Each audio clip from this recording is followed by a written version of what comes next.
Hi, I'm Becky, and welcome to another episode of Diet Culture Can Fork Off. So, I help women over 30 stuck in diet cycles create food freedom and feel confident in their bodies. That's by breaking down diet culture's hold without fixing on the numbers and the scales or missing out on living. And that's all through my one to one empower coaching or my Misfit Club group coaching. Can get my words out then.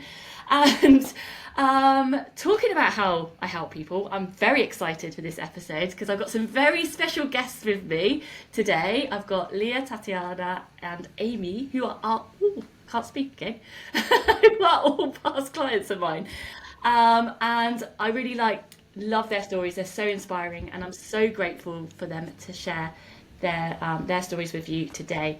So first of all, I'll go around and introduce you. So, like Amy, how are you today? Yeah, I'm good. It's a bit grey, unfortunately, up here in Scotland. I feel like it's been raining for like 3 months or something. Oh, it's been like No, that. we're good. It's good. Yeah, just getting along with things. Perfect. So, and Leah, you're over in Germany. How are you today? I'm fine, still rainy all the day, so I couldn't get on my bike, which I have pretty new. But I'm good. And Tatiana, how are you today? Joining us from Switzerland. I'm good. It was sunny for the first time in like 3 weeks today. Oh, yeah, So, we've had some sun actually, I but know. I was very excited because my home office has lots of windows, so it was really nice to work at home with sunshine.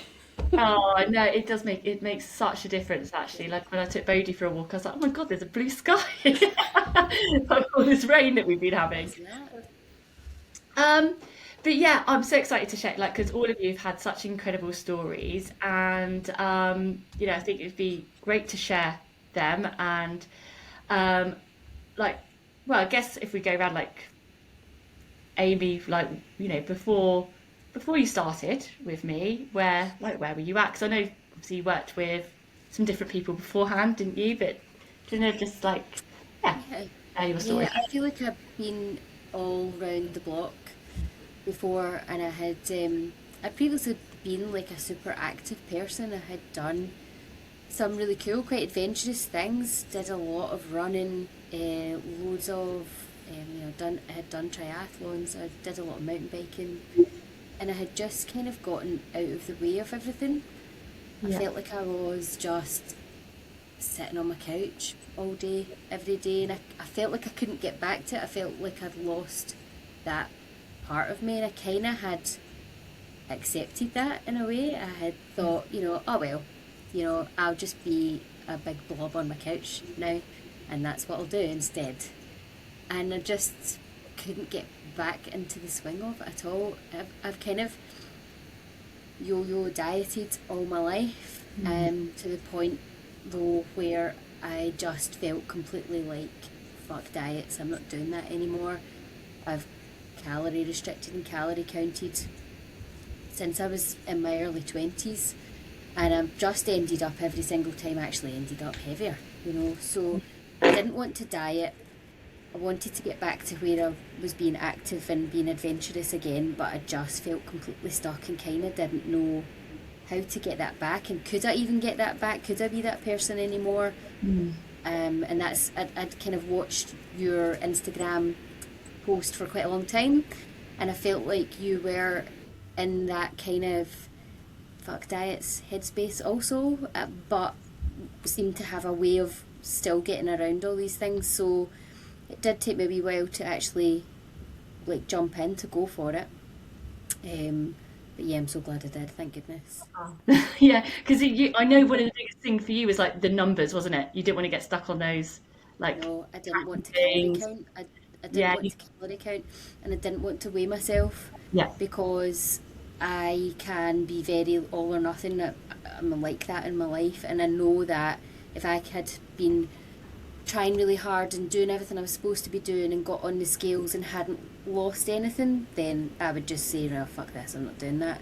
So, and I just didn't want to get back into that cycle again. I had to find something that was going to be truly sustainable for me, yeah, and still try not to make it all about weight loss and how my body looks and stuff. I just wanted to be fitter and healthier, and feel better and be myself again, and try not to worry about numbers and scales and weight and calorie count. Yeah, that was Yeah. important to me.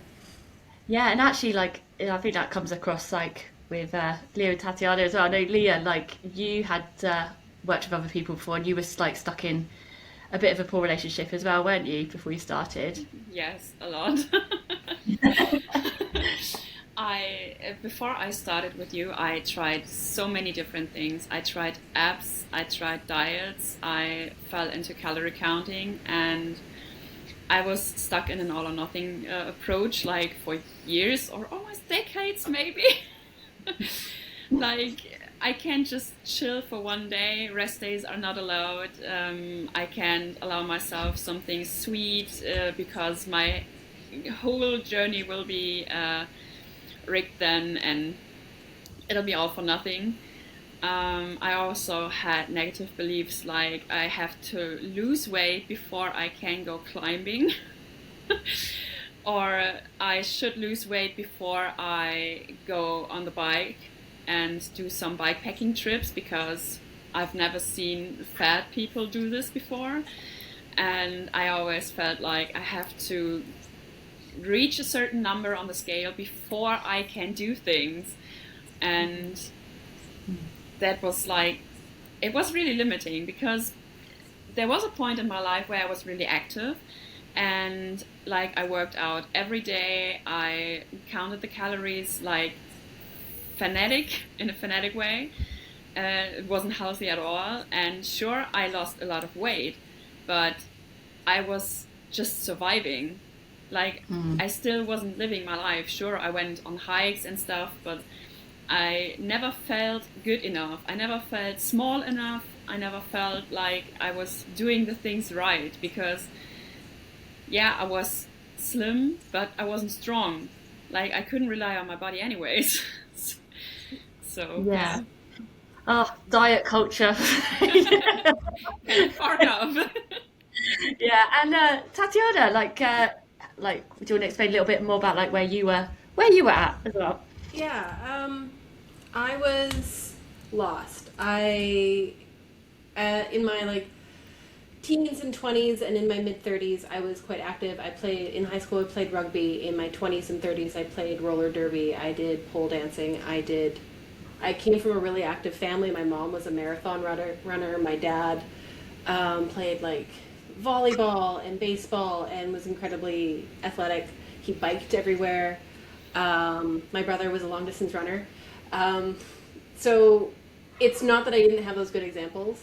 And also like my mom was very much about like eating whole foods and good foods and not just like she had some of the 90s diet culture cookbooks, but she's like, oh no, I'm putting full fat yogurt in that. Like forget about like the the like the half fat stuff, but because it was about fueling your body. Food was always about fueling your body. But in my late 30s, early 40s, I turned 40 and I kind of freaked out. Like, because no one tells you when they're teaching you puberty and things like that in school that, like, when you hit 40 and you're a woman, you're going to do it again, but it's going to be weirder. You're going to gain weight. That's it, isn't it? Yeah, you're going to gain weight that you can't shift. You're going to get hormonal acne, but you also need to be using retinol and an acne treatment. Like, it's just all this kind of life kind of threw stuff at me. And then, you know, COVID hit as well, and we became really sedentary, my husband and I. And we tried to do things throughout COVID, but we used it as an excuse to not do anything. Because at one point in my 30s, I could deadlift my own body weight and do planks with weight plates on my back. So I was like, I could get back to that, right? And then, but you realize you're also 40 with a full-time job, and you're going to grad school, and you have a husband and relationships and things. And Mabel, of course. Yeah, and Mabel, who is very important. She's a large cat, but she's still very important. But like, it was just, I was so lost. I didn't even know my own body anymore. I felt weird in my own body, and I've never felt like that because I've always been pretty confident in like I can take up space. But suddenly the world tells you that you're a 40-year-old woman and you can't do that anymore. Yeah. And it's weird because you don't look a certain way. And yeah, I had done the calorie counting. I had looked for a personal trainer. One personal trainer before I think he even knew my name, asked me what my BMI was. Like, Terrible. Terrible. right?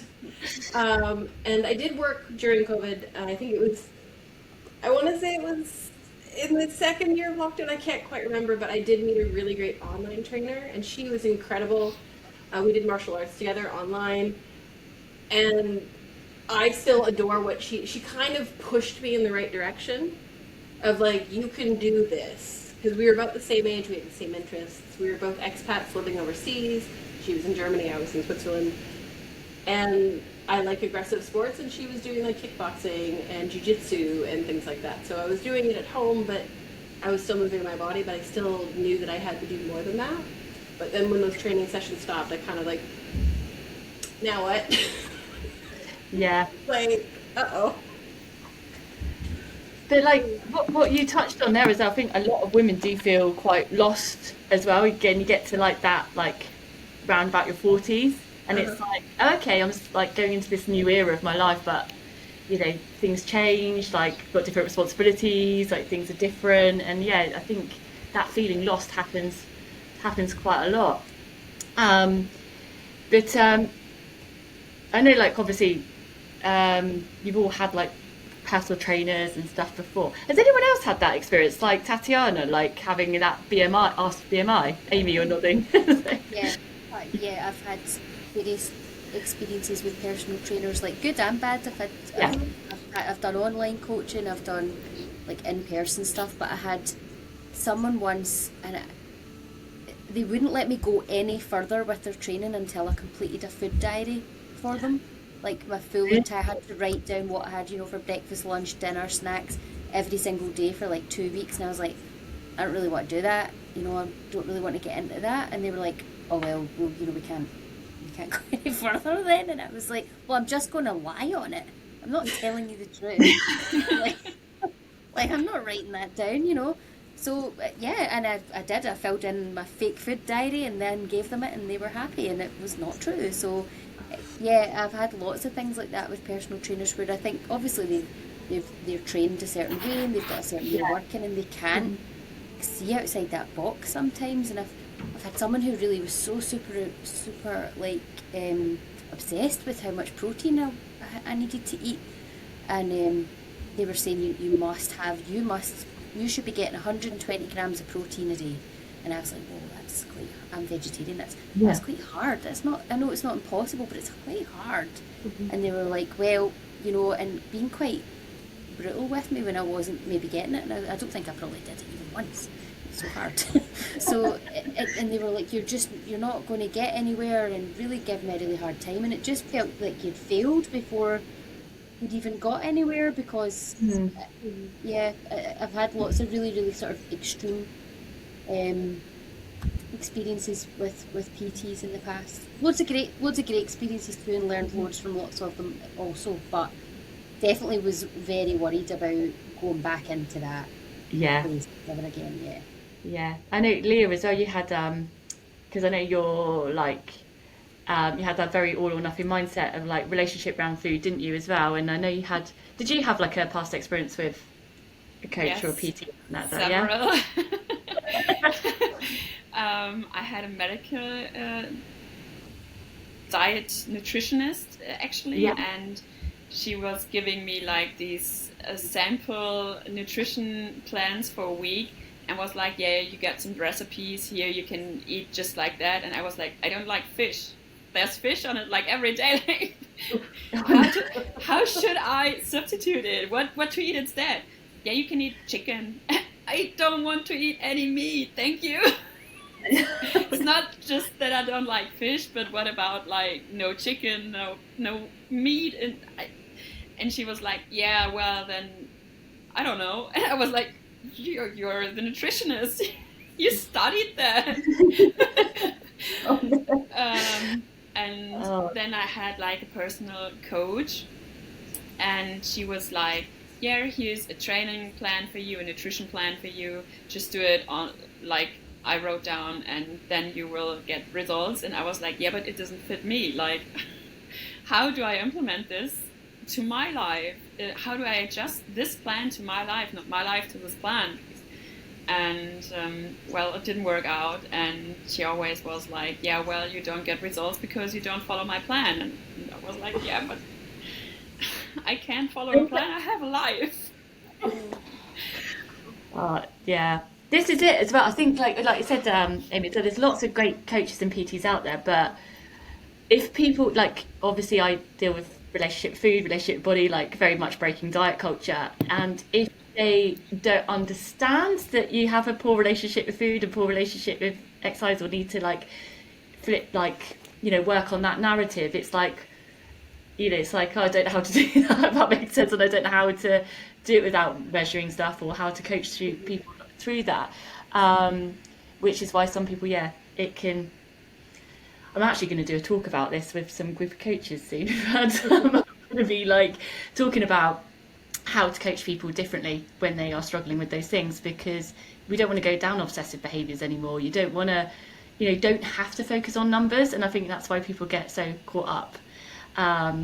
Like, like you said, Amy, we didn't measure anything, and you didn't weigh yourself, but you changed your body composition, and you feel happier, healthier. You didn't give up your date night like every week. Like, you're still going out on the weekend. It makes a big difference, doesn't it? With like, you've got to live life at the same time. Yeah, that was something I again was quite worried about. I was like, oh, am I going to go into this and that not going to be able to go and do anything that I want to do? My husband and I quite like go for a pint at the weekend, at some point, not every single week, but quite often. And I thought, I'm going to have to say to him, like, I can't do that just now. But I didn't once not go when I wanted to go, and like you say, over the period of time I did, I lost weight. My clothes were all fitting differently. They still, to this day, like, I went to put something on yesterday, and I was like, oh, it doesn't actually fit me anymore.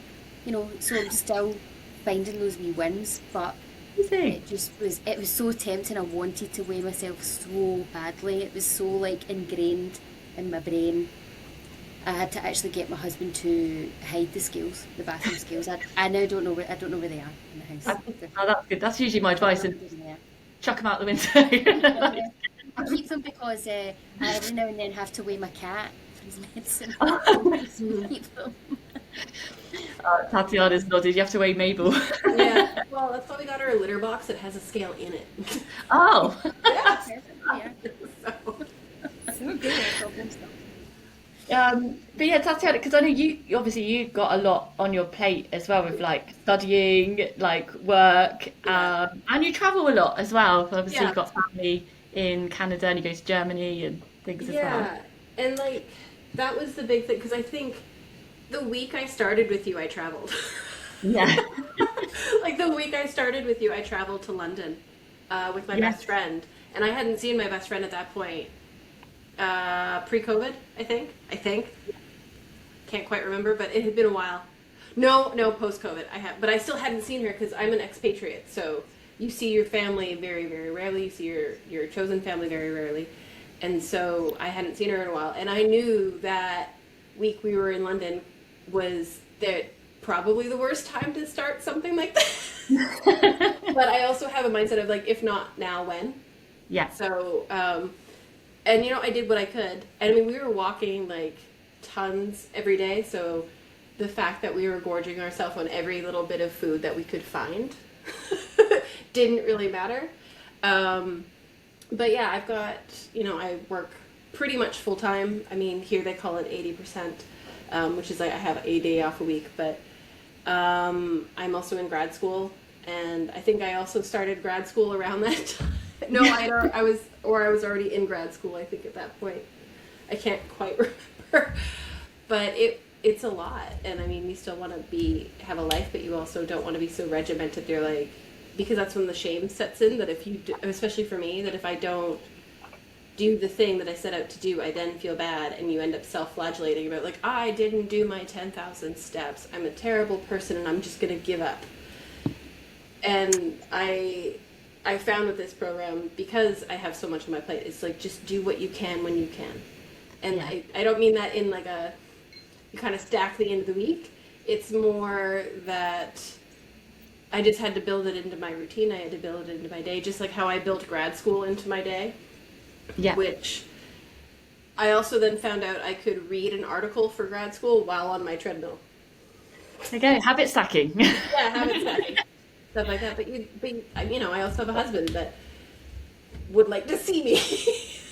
So, yeah, it's hard, but once you kind of find your rhythm for it, but also once you kind of realize that, like, it's not the end of the world if you miss a workout, or if it's not the end of the world that I forgot to track this meal, or there was a couple times, like, I would go home for big family events to Canada, and, like, I don't know how to track my mother-in-law's taco salad.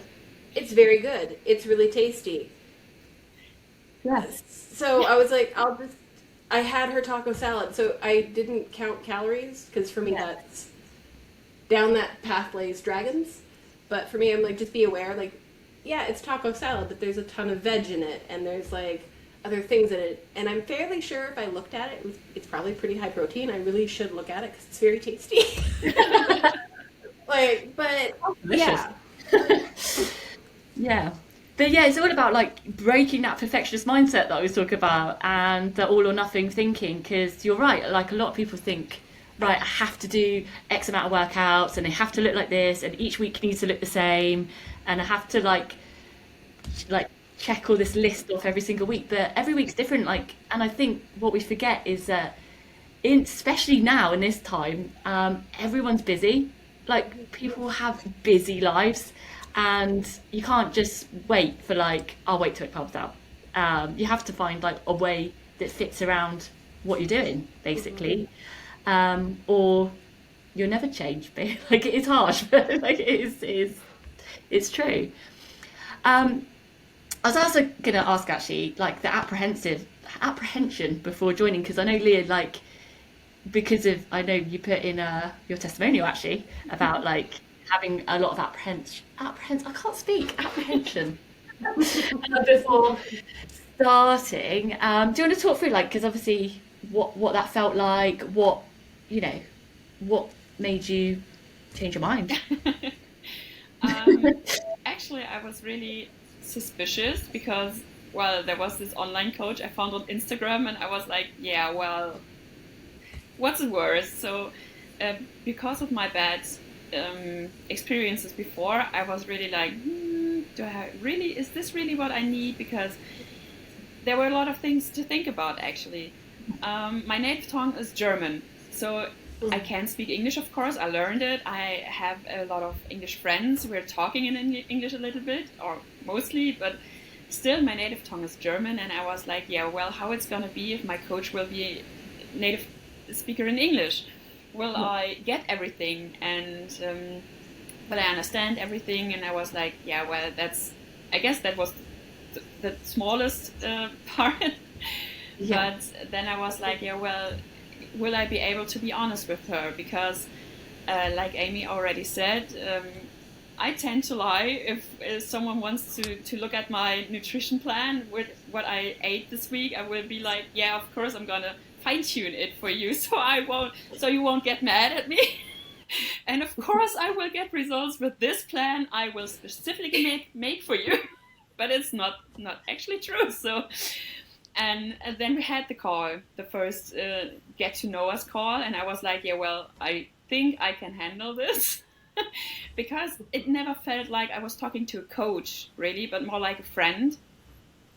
And then that helped me a lot. And then I was like, yeah, well, of course, it's a lot of money, but to invest in myself, and do I have this money right now? And then I was like talking to my boyfriend about it, and I think it was pretty clear I'll do it before he even said his opinion on it. Already made the decision. The decision already made. And then it was like, yeah, it was the best decision I ever made, because I remember how I was like, before I was telling you I don't want to count my calories because I will fall back into this like perfection thing, and I will do it completely perfect and do it in the all or nothing approach, and fall right back into the eating disorder I already developed before. And I really sat here and was like, how am I going to tell her I don't want to count calories for this? because of what it may do to me. Yeah. And I was so nervous, and you were so cool about it. Like, yeah, of course, then we don't count calories. Just make a picture, and it's fine. I was like, yeah, well, this is something I can do. Ah, that's it. Because like, yeah, one of the biggest things I remember is like what you said there about the like, hiding things, lying about food. Yes. And one of the biggest things I do work on with, it's not like only you, this comes up quite a lot, is removing the guilt and shame around it. So, and I remember when you told me like, oh, I did have some ice cream, and I was like, oh, okay, fine. And you were like, just removing that guilt and shame, like that helped you Yes. a lot, didn't it? It did Just like, a lot. because yeah, my thing is like people are already holding, you're already having the guilt and shame around it. My job is to help you work through it. Of like, okay, what does that mean? What did you need at that point? But yeah, how was that for you going through that experience? It was tough at first, because at first I was like, this can't be true. Like, if I'm gonna be honest and show her all the things I'm gonna eat a day, sometimes when hormones hit or something, I can still eat 24/7 in those weeks.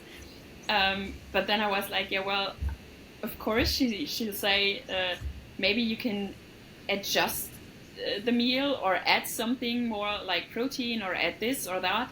But it was never like, you have to do this to get results, because it was more like, yeah, this would be a better option for you to become healthy and fitter, never to lose weight, even though that was my goal before, to lose some weight, which I didn't. But it's completely fine, because I feel so much better than before because of things I added to my nutrition. Because you said if you add more veggies or more protein to this, it would be a better option of a meal, not like you have to do this. And this was, I think, the best part of it. Oh, that's amazing. Thank you. Does anyone else have any experience around that? I think my experience was probably really similar, actually. And I remember I was apprehensive because it was a lot of money for me, and I wasn't sure about it. But I think we'd spoke on the Friday, and you said, look, think about it over the weekend. There was just so little pressure to it, which helped. And you said, get back to me on Monday, let me know what you're thinking. And over the weekend, I think I changed my mind approximately 5,000 times. I was like, I'm going to do it. And then I was like, nah, I'm not going to do it. I'm not gonna do it. And for me, it was that I didn't trust myself. I felt that I'll do a great job of this. I'll be great on this programme, and I'll do everything you say, and I'll do it all. And then at the end of it, I'll just go straight back to how I was. And it was myself, it wasn't anything you were doing. I was like, I'm just going to might as well just throw this money down the drain here.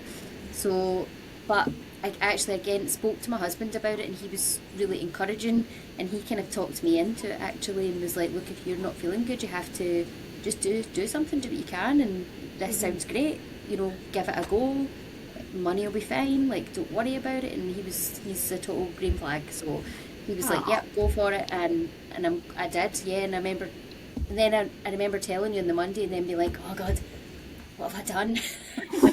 And being terrified for like the next week. But it just, you're so non-judgmental, and I think I've been judging myself about everything I was doing, and I was giving myself a hard time about everything. And any time I ever said to you, oh, well, we went for a chippy, because chips are my thing, and you were like, oh yeah, what did you have, yum? Like, just there was no judgment at all. And I was like, oh, I'll be making myself feel bad about that. I don't need to, because she doesn't think it's bad, so what am I doing? It totally helped me, that taking that judgment, that external judgment away, just made it so everything so much easier for me. It made such a difference. Oh, thanks. How about you, Tatiana? There's something so mind-blowing and like brain chemistry changing about having a trainer who, when she sees a picture of something you've eaten, she asks you for the recipe. Like, a couple of times you asked me for the recipe for things that I made. Something delicious. Yeah, or there was a couple of times like, oh, you should share that in like the group chat or something like that, because I was making ice cream but with like cottage cheese and frozen berries. It's something I remember from a trainer several trainers ago that I took away from that, going, oh yeah, cottage cheese and frozen fruit, ta-da, tasty ice cream. But no, there's something mind blowing about like having a trainer who's like, "Ooh, that looks tasty." Oh, where'd you go when you were like when I was traveling for Christmas? She's like, "Ooh, what'd you have at your parents' house?" Like, because there's so much stuff around food and food being moralized, and I have people in my life who I hear them moralize food, and I'm just like, oh, it's you wanted a burger, you ate the burger. Yeah. That my goal is like food should be neutral. Like I love food. I get excited about food. I bake. I cook a lot. So for me, it should be a joyful thing, and so to have a trainer that is also joyful about your food is really exciting. And I was so worried going into it, and I'm like, I eat some crazy things that are actually quite healthy, but when you look at it, you're like, what? Like, I grew up in a German family, so Metwurst is like a huge thing in my family, and it's It's like, Metwurst is a huge thing. It's pure protein, and you put it on some rye bread. It's very good for you, but I'm like, what is a trainer gonna think about that? Because it looks like raw meat. It's great. Because I had so many hang-ups about food, because the world tells you as a woman of a certain age what you should be putting in your body, and that it should be like tuna salad and rice crackers. And I'm like, I like tuna salad, I like rice crackers, but that's not a meal. no, it's like, no, it's going to get boring quite quick. Snack. It's a little snack, yeah. That's it. Like the food is experience as well. Like it's connection. Like I said, there shouldn't be this moral like thing around food, and the reason why I'd like to remove the judgment as well is because, again, diet culture has judged us. We're judging ourselves. I've been through that, like the food guilt and stuff. And it's like, if you need to overcome the food guilt, you need to remove it. You need to remove the shame, and you can't do that if someone externally is giving you shame at the same time. And I find like once you remove that shame and you enjoy those foods more, you're less likely to binge, you're less likely to go into this like binge restrict cycle, which is exactly what we're breaking. So which I think all of you stopped that kind of cycle, those cycles, which is amazing. So Amy, like, what was the clicking point for you then? Do you remember like when it all started to click into place? Yeah, totally. I remember the conversation exactly, because we had like my first monthly catch up booked in. So it's like my first ever one. I'd been kind of going for it for a month, and I had messaged you a few days. I think when you checked in with me a few days before it, I was like, Becky, this is not what I thought it was going to be. This is hard. And I haven't had a pint, I haven't had this, I haven't had that, and I had just done it to myself though. I had been restricting myself. I had just gone like, right, I'm doing this plan, I'm going to be good, and I'm going to not have a drink, I'm just going to do things properly, I'll make myself sound like an alcoholic, I'm really not. It's alright, really do a point. So, but I was like, and I'd following my kind of trying to eat more, eat more fruit and veg, all the rest of it, and I'd been quite sort of strict with myself, and I just got to the point where I was like, this is actually, I can't do this is too much. I remember saying that to you, and you're like, let's jump on the call, and we jumped on, and then as we talked through it, I was like, I've actually done this to myself. Nobody's told me that I can't have a pint, or that I have to have what I was finding it hard to fit in all the food. Like I was trying to fit in my 5 a day, like you'd said to me, but and get my protein goals and stuff, but I was finding it hard to fit it all in, and I was like, I can't eat all this food. I can't eat it all. I can't possibly do it. And you were like, well, you don't have to. Like, just eat what you want to eat. I'm like, yeah. I just had done it. I've been doing it to myself, and I had gone into this kind of, right, I'm going to be really good at this, and was making it really hard for myself. And it wasn't until you were like, I didn't say that you had to do that. Don't do that to yourself. I was like, oh, whoops. And then everything from there forward, kind of, I was able to kind of relax a little bit, and I kind of got more into the proper swing of it, I guess, and just felt so much more chilled about, well, I only managed to eat 4 veg today, big deal. It was still 4 more than what I was having months ago. So I think it was just realising the flexibility in those goals, and that you weren't going to give me into trouble for not doing it. Oh, and Leah, how about you? Like, do you remember like that when there was like a clicking point for yourself? Yeah, I guess it was like some months in when I got it in my head that I don't need to lose weight to do things or to accomplish things. And it really helped me to have other goals. Like before, my goal was always just to lose some weight or hit a weight goal.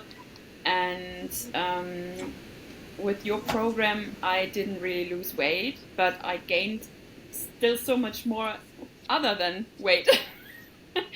Like my goals were to do a 40-kilometer bike ride without an e-bike, and to do a hike with elevation of 800 meters without being like completely done for the day afterwards. And to have these goals helped me really reset my mindset, because before I always was like, yeah, if I'm gonna eat properly, if I follow a workout plan or just exhaust myself by working out every day, I will be able to do these things, without seeing that if I don't fuel my body properly with food, and I won't be able to do it. Like, we were in the Dolomites last year and we did several hikes with many elevation, with a lot of elevation, I guess. And I wasn't completely done afterwards. Like, we went for several summits, day after day, and I was still be able to do things, while my boyfriend was like, oh, well, can we rest today? And I was like, no, we're gonna go to the next summit tomorrow. Because we had this goal in our mind that we definitely wanted to do all these tours we planned before. And I was like, yeah, we need to have proper meals, and I won't eat less because we're on our way or something. And I was like, there's a burger shop, we're gonna have a burger on our way home, and at home I will eat more because I'm hungry. We hiked for 10 hours. I need food. Wow, that is. I remember you messaged me after as well, and I was like, yeah, because that was on your goal list. Yes. Oh, And some years but prior, when we were on hikes or something, I was like, yeah, I won't eat much tonight because I shouldn't eat that much. And now I'm like, yeah, I'm gonna work out hard. I do hard things the whole day. I need food. yeah, absolutely. And actually, Leah, it's just reminded me then, like, the limiting beliefs was something we worked through a lot, wasn't it? Like, Yes. you kept going like, I've got another limiting belief I need to work through, and you kept going back to that belief breaker. Which, like, just thinking about like how you said it was focused on weight before, and then it just became about like breaking all these beliefs that had been holding you back over the years, Yes. and changing jobs, changing career, like all that came in to it, Yes. didn't it, as well? Yes, a lot. I really struggled with my self-confidence for years because of my weight, because of how I looked, because I always thought like, yeah, if I don't look a certain way, they won't take me seriously, or I just shouldn't take up that much space in any way. And then I just stuck in a job I didn't really feel anymore. And then I was like, okay, yeah, well, what am I want to do in the future?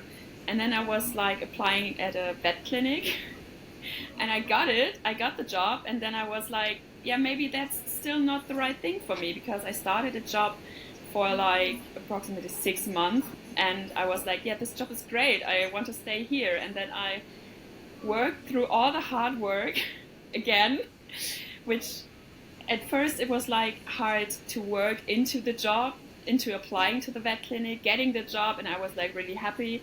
And then I had to decide if I really want to go there or if I want to stay back where I am then.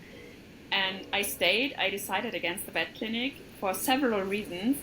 And right now I can say it was the best decision I made so far, because my work schedule is like flexible. I can work from home. I can do everything for myself I want to do to, or I need to do to feel good. Yeah. And the work is creative. It's everything I would like to do.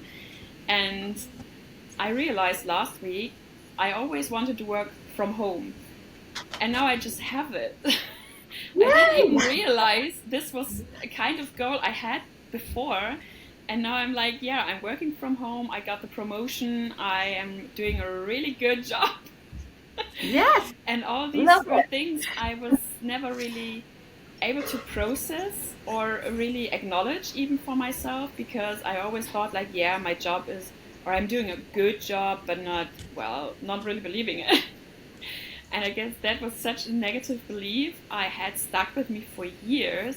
And now I'm like, yeah, look at what I do. I got the promotion. I'm working with clients, with big clients. And I'm like smashing it. Yeah, you are. There's no other way to say it. I'm smashing it. That's incredible, and it just shows like how your mindset can be holding you back, and this is why it does have a ripple effect in other areas of your life. Everything changed. Everything did change. Tatiana, how about you? Had like the clicking like point. What about you? Because and you had a few things around people pleasing and stuff going on as well. Yeah, I'm the youngest in my family. My parents are both firstborns. I married a firstborn. My best friend's a firstborn. So I only know how to people please. Like, look at me. And I always had, and it was part of it is just my personality. I always wanted to be the best at everything. I want to be good at everything. And so it was there's a lot of people pleasing, but the person I wasn't pleasing was myself. And that was a big thing that we worked on, because like I wasn't taking time for myself to do like even like something fun. And I have been very, very lucky that I've got a husband who is like, you need to take time for yourself. It doesn't matter that like my husband was also in grad school at one point during this. Like he finished grad school as I started grad school. So he's like, you need to, like, you've taken care of both of us for the last couple of years while I've done this. You need to go do you. And it was a big aha moment, I think, for me, that I made it. One of my goals was I had taken up pottery after like slab building and hand building. I had taken it up as just something to get me out of the house that's creative. And I had a goal of making an urn for my uncle's ashes that I have in my office. Because it was just, I just had it in the little cardboard thing, and I'm like, this just feels so inappropriate that he's just like in a cardboard box on my shelf. I mean, he would have found it wildly funny. But, so I made it, like, I had just started going to pottery, and I made it my goal that I would make an entire tea set. Because that would mean I have to go and actually build it piece by piece. I have to take that time and meditatively build this tea set. And I talked to the owner of the studio where I go, and she's like, I love this, let's do it. And it is not the prettiest thing, but I love it. It's amazing. I love it. It's fantastic. And you can tell how like I got better and better with each piece. And like that's when it clicked that like I need to spend time on me. And so that related into like I need to please myself. Like stop people pleasing other people. The most important person is me. Or one big thing for me was also that there was a particular dress from a particular designer that I wanted to own desperately. But it was like over 500 euros. It was made to measure. I didn't want to be in a situation where I spent that much money on a dress that I ended up hating because I didn't like how it looked on me. And like it wasn't even about like body composition. It wasn't even about weight. It was like I was not feeling good about my body. So that dress was not going to look good on me. And the day that it arrived and I put it on, and it was like made to measure, and it's made in such a way where it can be, there's pleats in the bodice. So if you need more pleats put in, you can get more pleats put in. You can get pleats taken out. Like it is so inclusive in how it was designed. But the day that arrived, I put it on. I'm like, this is the greatest dress I've ever owned. Like, oh, it's amazing. I've been married for a while. I said that about my wedding dress. This has now outranked my wedding dress. which was made by my grandmother, and that sounds terrible. But she would also appreciate a beautifully tailored dress, though. Yeah. But there was, when that dress arrived, like, I was like, I need to wear this somewhere. And I remember I was talking to my mom about the dress, and my mom loved the dress as well. But she's like, oh, where are you going to wear that? And by now you'd think my mom would know I'll wear anything anywhere. Like, and I was like, to work? And she's like, that's on me, I shouldn't have asked. But like having that dress in my closet and looking at it every day going like, and it wasn't even a matter of earned that, it was like, I did that. Yeah. I made that happen. That was me. I spent time on me. I made my tea set. I stopped people pleasing. I have this dress. I have this tea set. I still do pottery. I was there just this weekend. So like, did I see a cowboy boots or something? Yes, I made a vase that looks like a cowboy boot. Incredible. That's amazing. I needed a whimsical vase, so might as well make it. Like, it's just this moment, this my big aha moment was like, oh, I need to spend time on myself. Everybody else is fine. Like, I'm really lucky though that I have a partner who was like all in the minute I talked to Becky. He was all, I think he even popped up during the meeting, like he popped into the room and he's like, I'm cool with it. Yeah. But like, I'm really lucky that way, that he was just like all in immediately. Like, I'm still getting lectures about like we're in the middle of a move. He's like, have you gone to the studio recently? I'm like, no. So off I went on Saturday, but it's those moments where you actually physically see those things where you're like, I made that happen because I took time for me. Yeah. Oh, go me. And anytime I wear that dress, I feel like $1,000,000. Like, I love that dress. And, it is beautiful. Yeah, I love that dress so much. And to the point where, like, I've been to her shop in Berlin a couple of times and bought more things. So, like, I love that dress so much. Oh. No, these are all incredible stories, and like obviously it shows as well how like coaching has an impact on so much more. I think a lot of people think, oh, I'm just going to work on food, or just going to work on my body, but actually it impacts so much more in your life. So my last question to you all, I'll start with Amy, go back round. What would you say to anyone that was sitting on the fence right now about joining or making a change? I mean, obviously, just do it, but that it's not that easy as it is. I think, I think it depends. I guess what people kind of have an issue with, if it's about your weight or about calorie counting or whatever. I would say this is a great way of getting into it without going down those slippery slopes of being obsessed with calories, obsessed with your weight. For me, it's been just the most sustainable thing I've ever done. It's just the most achievable and the most sustainable, and I'm so glad I did it. And I definitely haven't gone back to straight back down that habit of doing nothing again, because it's given me like myself back again. It's given me that active person back that I thought was gone forever. So I think for me, definitely the best thing I've done. And I did sit on the fence for a long time and hummed and hawed about it for a while, and eventually just did it. And I'm so glad I did. What a difference it's made to everything in my life. Oh, thank you. How about you, Leah? What would you say? It's quite similar than what Amy said already, because I'd say just do it. Of course, I had a lot of things to work through, like it's a lot of money, of course, which you will invest in yourself, but it's worth every penny, seriously. And it's just like there's so much more than to work through, despite what should I eat, what should I do as workout, because that's important, but nothing will change if your mindset won't change. And for me, I was always like, I've done so many things. I've lost a lot of weight. I've gained a lot of weight throughout the years. And I was still always in the same place somehow. I always judged myself. I always felt bad about myself, no matter what I did. Even when I lost 20 kilograms of fat, I was like, I'm still not happy. I still hate how I look. And this would have never changed. And it still shows. And like last week, I had a client meeting and I was like, hey, I look amazing. Like, I look amazing. I'm feeling cute. This meeting will be smashed. I will do it.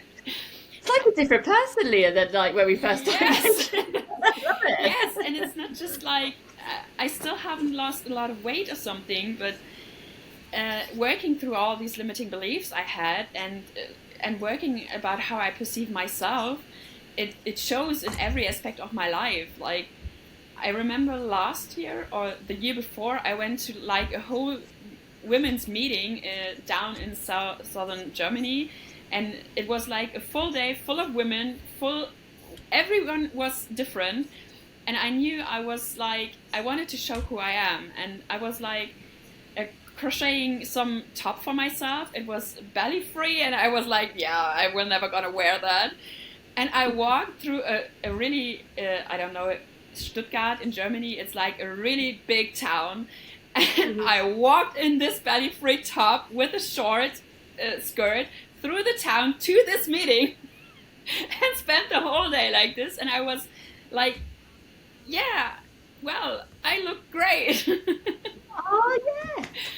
And I love that. I think that's just what I would say to anyone who's sitting on the fence. Just do it, because it won't just change the weight on the scale, it will change everything regarding your life. Like, if it's the job, if it's relationships, like, I don't know, it just changes everything for the better, because you just don't just work on nutrition or a workout, you work on everything regarding yourself, and everything you do during this program is for yourself, and I think that's worth it.